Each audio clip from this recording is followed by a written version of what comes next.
Anak itu dikelilingi oleh sekelompok prajurit. Tapi dia tetap fokus menggambar lingkaran di meja berdebu. Prajurit itu mendekat untuk memeriksa. Tapi dia tetap diacuhkan olehnya. Jadi dia menggambar wajah senyum di sebelah gambar lingkaran. Dan itu berhasil. Dia tersenyum ramah. Setelah mendapatkan kepercayaan anak itu, dia mulai bertanya, "Pernahkah kamu melihat orang yang memakai pakaian sepertiku?" Anak itu berpikir sejenak, lalu mengucapkan dua kata, dan menunjuk ke tembok yang rusak di kejauhan. Prajurit itu berdiri dan menatap ke kejauhan dengan bingung. Di sana muncul pasir tornado. Tapi anehnya pasir di sekitarnya masih normal. Jadi tim pergi untuk memeriksa. Benar saja, mereka menemukan radio rekan satu timnya di pasir. Sepertinya prajurit yang hilang ada di dekat sana. Tapi alat komunikasi berdering, membuat mereka punya firasat buruk tentang tempat itu. Saat keduanya mencari di sekitar tembok kota yang ditinggalkan, hal aneh terjadi. Tampaknya beberapa aliran energi terbalik. Pasir tidak berhenti terbang, dan membuat sekitar menjadi buram. Lalu terdengar suara rekannya yang memanggil. Pria kulit hitam itu bergegas menyalakan senter. Tapi saat dia menemukan rekannya telah mati. Dia berteriak keras bertanya ke rekan satu tim yang lain. Tapi sistem komunikasi rusak. Tidak ada yang merespon. Adegan ini bahkan membuat bulu di lehernya merinding. Dia menggertakkan gigi dan berteriak. Lalu bergegas, alhasil dia masuk ke badai pasir. Rekan satu timnya juga bermunculan. Di depan mereka ada monster raksasa. Pria kulit hitam itu ketakutan melihatnya. Monster apa itu? Melihat benda bulat di tentakel monster, dia merasa tidak aman. Jadi dia memberi perintah untuk menyerang. Mereka memegang senjata dengan kuat, dan merasa sedikit lebih baik. Mereka terus menembak monster di depannya. Tapi itu masih sia-sia. Monster itu menghela nafas kecil, dan langsung membuat semuanya sunyi. Saat pria kulit hitam itu bangun, tempat itu berubah menjadi reruntuhan. Dan rekan satu timnya menghilang tanpa jejak. Apakah mereka masih hidup? Kenapa hanya aku yang tersisa? Monster apa tadi? Semua yang terjadi tadi membuatnya merasa tidak berdaya. Perhatikan dengan seksama. Meteor langsung menghantam jalan di depan. Sopir dengan cepat memutar setir untuk menghindari bahaya. Mungkin pandangan di depannya buram. Lubang di depan menyambut mereka dengan terbuka. Saat anak-anak merangkak keluar dari bus, mereka melihat gurunya yang telah meninggal, dan meninggalkan mereka di sana.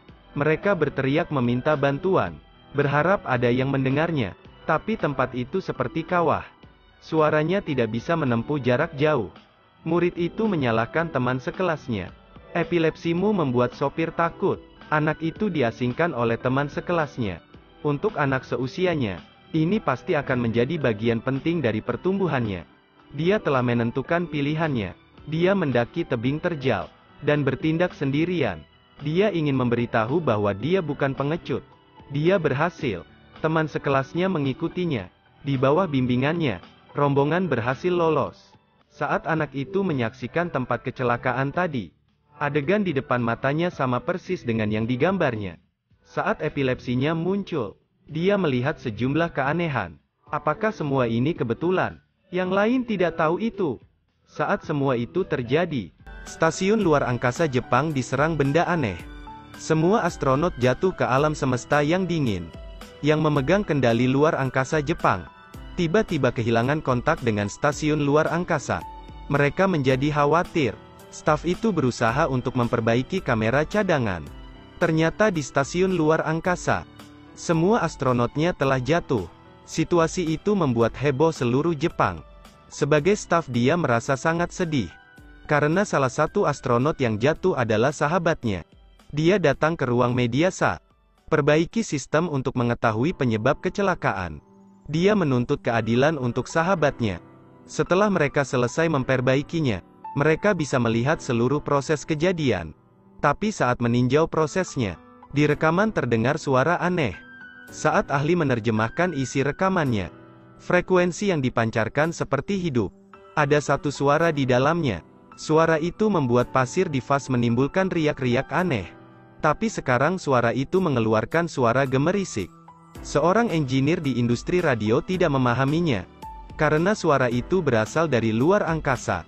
Jepang berjuang untuk mewujudkan impiannya mengirim manusia ke luar angkasa. Tentu ini hanya film.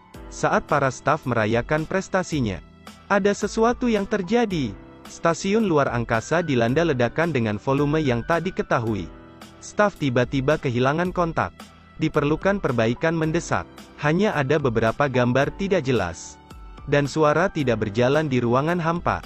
Jika rekaman itu asli, ini menunjukkan tidak ada ruang di luar angkasa. Artinya mereka masih hidup. Kalian bukan satu-satunya yang mendengar suara itu. Misalnya kota tertentu di Jepang. Juga seorang anak yang tiba-tiba menjadi gila. Dan berbicara tanpa henti. Pasukan yang sedang bertugas di Afghanistan menemukan seorang anak dengan perilaku aneh. Mulut anak itu terus berbicara. Mijuki mendengar suara yang terekam di luar angkasa. Rekaman itu juga berbicara terus. Jadi seorang ahli bahasa diundang ke sana. Dan ternyata suara itu bukan berasal di ruang angkasa. Bahasa tak bersuara. Apakah itu manusia atau alien? Di banyak belahan dunia mengalami kejadian aneh. Aliran energi misterius menyerang gurun. Bentuk aneh di ladang jagung. Pasukan di Afghanistan menghadapi monster aneh. Listrik dan peralatan dasar padam. Perumahan hancur. Peristiwa itu terlihat terhubung. Semua petunjuk menuju ke suara aneh itu. Inilah alasan untuk percaya bahwa manusia tidak sendirian di alam semesta. Law of the Jungle akan dirilis di film ini. Kali ini manusia menyerukan solidaritas dunia untuk melawan musuh. Semua manusia berdampingan. Dia kehilangan kemampuannya untuk mengarahkan. Mijuki diberi misi. Dia menyadari rekannya masih hidup. Dia harus bertindak dengan cepat. Mereka tiba di pangkalan teleskop radio. Alat itu dapat menerima sinyal radio yang sangat kecil. Suara yang ditransmisikan pesawat luar angkasa juga memiliki pola itu. Mereka harus menemukan pola itu di puluhan ribu gelombang frekuensi. Dan mengirim sinyal. Pria itu takut melakukannya. Karena ini tugas yang sulit. Yang diterima teleskop hanyalah kebisingan. Seolah aliran energi mengganggunya. Setelah menyaring lebih dari 900 pola suara, Mijuki menemukan keberadaan yang unik. Pisahkan dan saring dengan cepat. Dia sadar itu pasti tipe di pesawat yang rusak. Yang merupakan sinyal jembatan di luar angkasa. Inilah jembatan untuk berkomunikasi dengan alien. Penemuan itu sampai ke telinga manajemen senior. Tapi dengan teknologi saat ini, tidak bisa menerjemahkannya. Mijuki mengambil pendekatan yang berbeda. Dia mengirim video kehidupan Hinata melalui pola gelombang. Itu melanggar perintah atasannya. Tapi itu sudah terlambat. Mijuki tertidur kelelahan. Dia bermimpi Hinata masih hidup. Hinata berenang di udara untuk kembali ke stasiun luar angkasa. Videonya diputar. Saat Mijuki bangun, mimpi itu seperti nyata. Video yang dia kirim berhasil. Juga mendapat balasan. Dia bergegas ke ruang rekaman. Hinata berteriak minta tolong. Ahli bahasa merealisasikannya secara menyeluruh. Rekaman Hinata itu hingga kehabisan nafas. Berarti Hinata tidak hidup. Ini adalah rekaman buatan. Alien sedang menirunya. Tapi atasan Mijuki berpikir berbeda. Mungkin Hinata ada di kapal alien. Jika ini benar, maka Hinata bisa memberitahu tempat dia tinggal. Kalian hanya punya waktu 79 menit untuk membuktikannya. Itu menurut informasi yang diterima. Untuk menemukan musuh, diputuskan untuk menggunakan senjata nuklir. Mijuki bertanya rahasia yang hanya dia dan Hinata yang tahu. Saat pertama kali kamu datang ke rumahku, apa yang kita lakukan? Setelah jeda beberapa menit, seluruh teks bergema dengan suara yang sangat jernih. Kita mendengarkan lagu yang sama. Semua orang tenang setelah mendengar itu. Jadi ada alasan untuk percaya bahwa Hinata masih hidup. Tapi pimpinan senior tetap memilih pilihan awalnya. Mijuki tidak tahan dan bertanya pada atasannya. Kamu mau membunuhnya? Presidenku rela mengorbankan nyawanya. Jika untuk menyelamatkan miliaran nyawa. Sebuah ledakan jiwa bergema ke seluruh bumi. Di hati semua orang seolah ada beban yang terangkat. Tapi ini baru permulaan alien. Sebuah kapal raksasa sedang menuju ke bumi. Terima kasih sudah menonton. Ikuti terus Edelweiss Review untuk mendapatkan review film terbaru.